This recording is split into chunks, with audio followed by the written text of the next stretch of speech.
back of my mind, I couldn't shake the feeling that part of my setup might be holding me back. I didn't want to change my beloved mouthpiece, so I started thinking about changing the sax itself.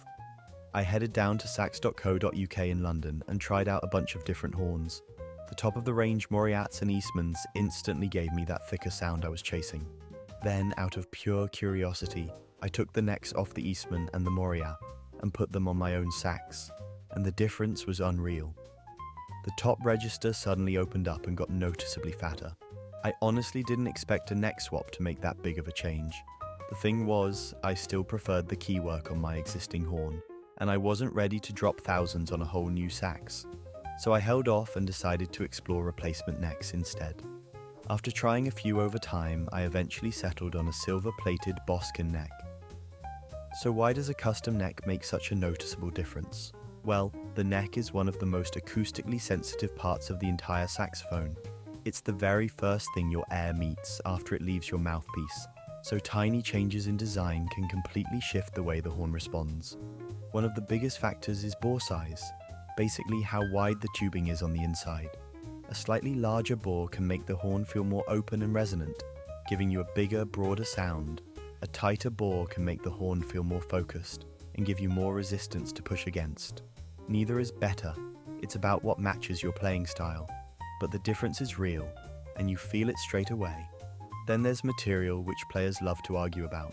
Some necks are brass, others are copper, bronze, silver-plated, gold-plated, and each one subtly changes how the horn vibrates.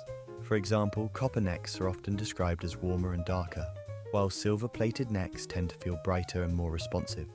It's not night and day, but it's definitely noticeable, especially when you're used to your own sound.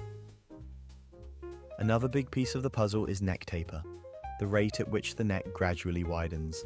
Even a tiny adjustment to the taper can affect tuning, how smoothly the notes slot in, and how even the horn feels from bottom to top. This is why some necks make the palm keys feel fuller or make altissimo feel easier. They're literally shaping the air column differently. And then there's build precision. Hand-hammered and hand-finished necks often have more consistent wall thickness throughout the tube. That might sound like a small thing, but it affects how the neck vibrates, and in turn, how the sound resonates. This is part of the reason why boutique makers like Boskin, KB, and Heidinger have gained so much attention. Their necks aren't just clones of stock designs, they're refined pieces of acoustic engineering. All of these elements, bore, taper, material, craftsmanship, stack up. A single millimeter here or a slight curve there can completely reshape the tone, the resistance, and how the horn feels under your fingers. That's why when you put on the right neck, it sometimes feels like the sax suddenly finds its voice. But it's really important to say this too. Not every custom neck is going to blow your mind. Some will make a big difference, absolutely, but others might feel almost identical to what you already have. I hope you found this video useful. I'd love to hear about your experiences with saxophone necks, so drop a comment below. And of course, don't forget to like the video and subscribe for more tips, stories, and sax talk. Ever wondered how the world's greatest saxophonists get that rich, captivating tone?